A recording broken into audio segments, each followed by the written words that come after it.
To understand Pride and Prejudice, we must first understand Jane Austen. She was born into the rural, professional middle class on December 16th of 1775. Her father, George, was a clergyman in Steventon, England. Her mother, Cassandra, was a homemaker. They had 8 children together: James, George, Edward, Henry, Cassandra, Francis, Jane, and Charles. Jane was closest to Cassandra, who was her sound and steady mind, and her older brother Henry soon became her literary agent. The Austen family enjoyed reading and putting on plays. Jane began writing before she was even a teen. She wrote poems, stories, and comic pieces. Her first novel that she began was Sense and Sensibility. She then wrote First Impressions, which she later retitled Pride and Prejudice. In 1801, she moved with her family to Bath after her father's retirement. There, she received her only marriage proposal, which she initially accepted, but then the very next day declined the offer. In 1805, her father died, which left her, along with her mother and sister, in financial troubles.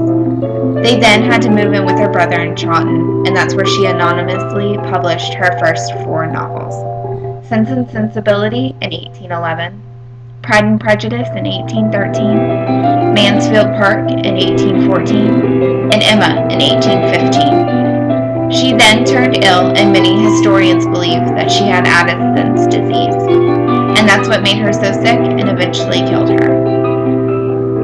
After she died, one of her novels, Persuasion, was then published. Jane's work focuses on courtship and marriage. She is known for her quick wit and jabs at English society and manners of her era.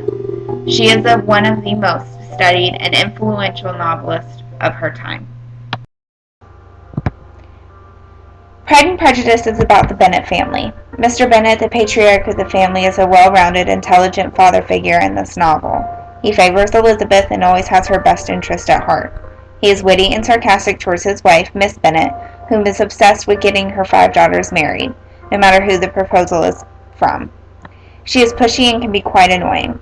Jane Bennet, the eldest of 5 daughters, is a beautiful girl, inside and out. She lives in her own little world that is nothing but sunshine and roses. She is naive, but has the best manners, and everyone falls instantly in love with her. Elizabeth, the protagonist, is a strong-willed, smart and witty woman.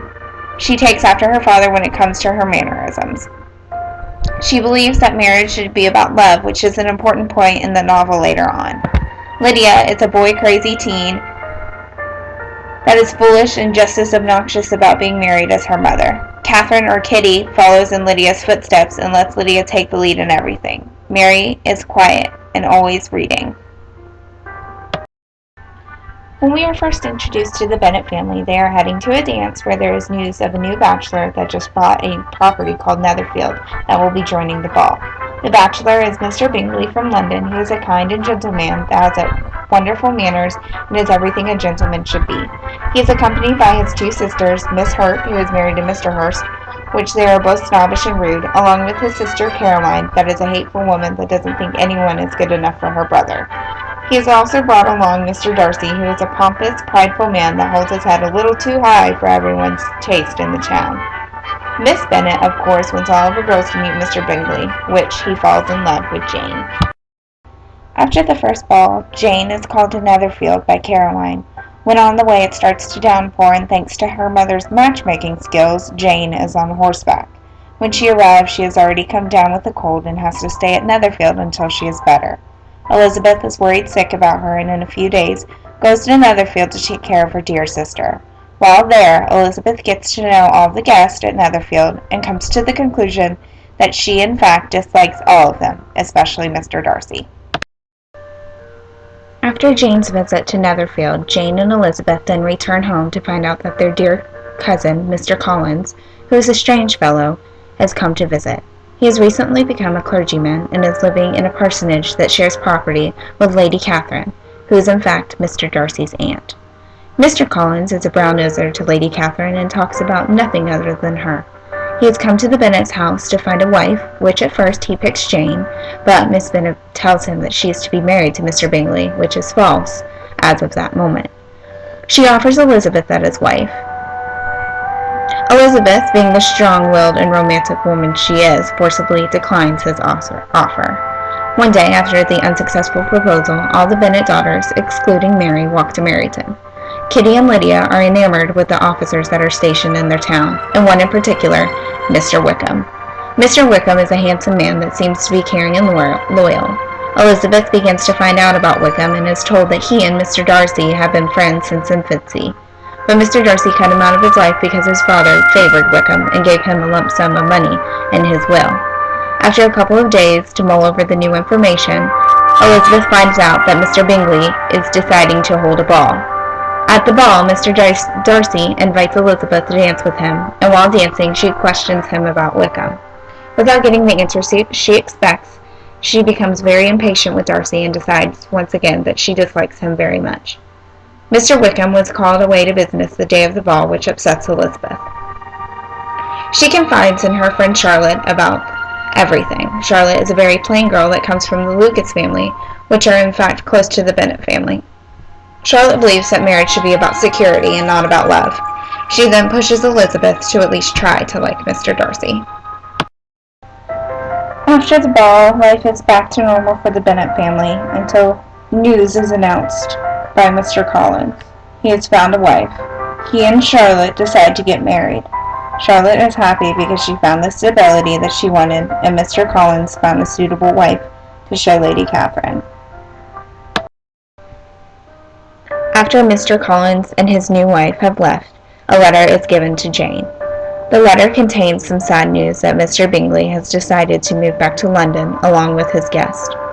Elizabeth suspects it to be Caroline and Darcy's doing, and doesn't believe that Mr. Bingley would just leave Jane. Jane reads on and learns that he has strong feelings for Mr. Darcy's sister, and that's why he has moved back to be closer to her. Jane is heartbroken. She is then offered to go live with her aunt, who is her mother's sister in London. Elizabeth and Jane are in fact close with their aunt, who is the polar opposite of her sister, Miss Bennet. Jane decides to go live with her aunt in London. Jane sees Miss Bingley once she gets to London, but then gets a cold shoulder from her many times. Charlotte invites Elizabeth to come stay with her for a couple of months. She goes and heads to Rosing. When she arrives, she has dinner with Lady Catherine. Lady Catherine pounds Elizabeth with questions and tries to prove to Elizabeth that she is better than her. After a couple weeks there, Elizabeth finds out that Mr. Darcy and his cousin are coming to stay at his aunt's house. While he is there, his cousin tells her unintentionally that Darcy is the one that split Jane and Bingley up. Elizabeth becomes upset with him and decides again that she dislikes him. He is oblivious to the fact that she knows that he broke her sister and Bingley up.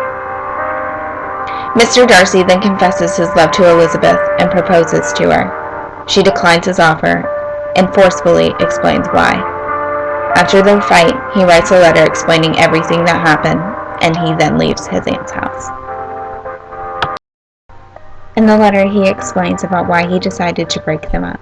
He felt that Jane wasn't showing any sign of her liking Mr. Bingley, and he was afraid for his friend's sake of getting heartbroken. He also explains Mr. Wickham. It is true they were close friends, and Darcy's father did put him in the will. Darcy felt that Wickham didn't deserve the money, and he kept it from him. Wickham then made Darcy's sister fall in love with him and tried to get her to elope. It almost happened, but Darcy found out, and Miss Darcy was heartbroken. Elizabeth then began to realize why Mr. Darcy was the way he was. She was slowly starting to fall for him. Elizabeth returns home and finds out that Lydia has been invited by the colonel's wife to join the regime to the next place they are going to be stationed. She excitedly agrees and goes with them. Elizabeth then joins her aunt and uncle to tour the country.